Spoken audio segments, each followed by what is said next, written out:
Bonjour, dans cette vidéo, on va voir tout ce qu'il y a à connaître sur la notion d'agrandissement-réduction. Alors on va voir ça sur différentes situations, différentes images. Regardons la première. Qu'est-ce qu'un agrandissement et une réduction? C'est très simple, les mots sont déjà très parlants. Vous allez avoir une figure au départ et une figure à l'arrivée. À chaque fois, il y a deux figures impliquées. Et donc, ici, si on étudie cet exemple précis, vous pouvez voir que la figure de départ est plus grande que celle à l'arrivée. Concrètement, ici, il s'est passé une réduction. Ma figure a été réduite.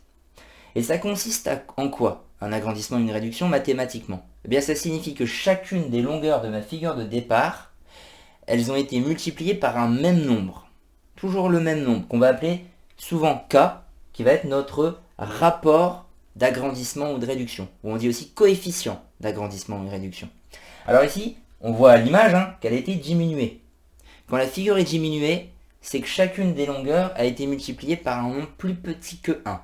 Retenez ça. Quand c'est une réduction, c'est plus petit que 1.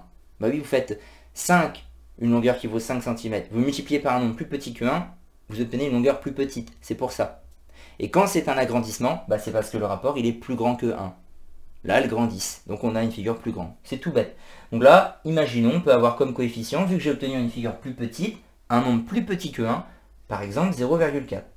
Voilà, on peut imaginer qu'ici, ça a été une réduction de rapport 0,4. Ça signifie, retenez bien ça, que chaque longueur de départ a été multipliée par 0,4.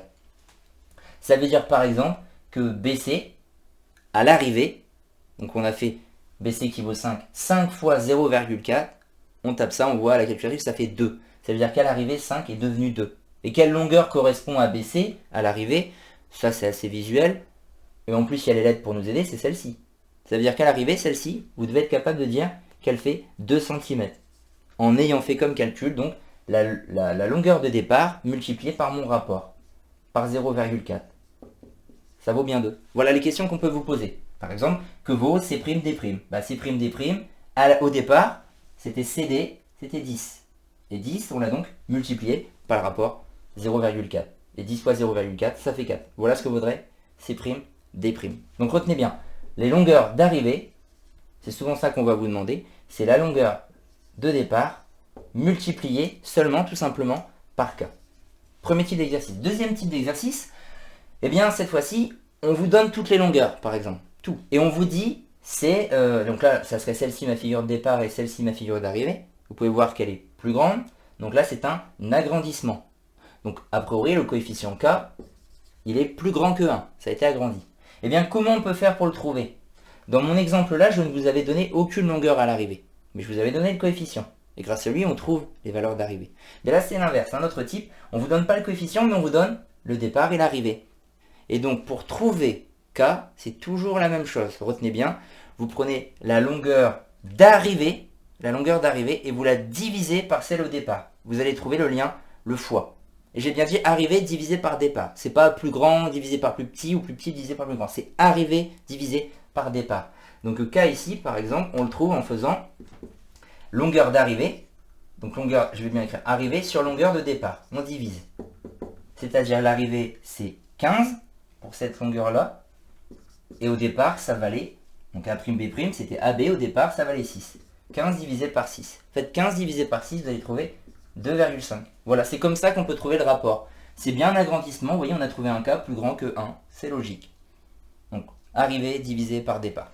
Et dernière chose à savoir également, c'est quand on va parler de surface ou de volume. On va se rapprocher de cette chose-là. Ça, il faut bien l'avoir intégré. Les longueurs d'arrivée, c'est la longueur de départ multipliée par notre coefficient. Eh bien, quand c'est les surfaces, ça va être presque ça.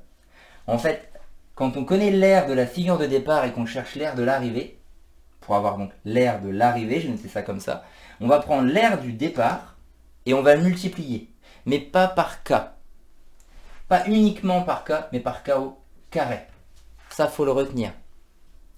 En gros, dites-vous, quand c'est juste des mètres, juste des longueurs, c'est K. Quand c'est une surface en mètres carrés, eh bien, c'est K au carré. Ça donne un beau moyen pour se rappeler ça. Et du coup, comment ça se rédige? Très facilement. Si la question est, au départ, ma figure a une aire de 6 mètres carrés, qu'est-ce que ça vaut à l'arrivée? Bah, vous écrivez ça. L'aire d'arrivée, ça va être l'aire de départ multiplié par K au carré. C'est-à-dire l'aire de départ, c'est 6, multiplié par K au carré. Donc le K vaut 5, 5 au carré. On saisit ça. 5 au carré, ça fait 25. 6 fois 25, on trouve 150. 150 mètres carrés. Voilà, si au départ ça fait 6 mètres carrés, à l'arrivée, ça en fait 150. Donc à bien retenir l'histoire du K carré, c'est très facile. C'est comme ça qu'on rédige. C'est pareil, presque pareil pour un volume. Vous avez une figure de départ. Volume égale 12 mètres cubes. Mètres cubes, c'est le volume. Si ça subit un agrandissement de rapport 2 et qu'on cherche le volume à l'arrivée, eh bien ça va être le volume de départ, le volume d'arrivée va être le volume départ, multiplié, non pas uniquement par K, ni par K au carré, mais par K au cube. Ah oui, c'est un volume. D'ailleurs, l'unité est en mètres cubes, c'est K au cube. Quand c'est une surface, l'unité est en mètres carrés, c'est K au carré.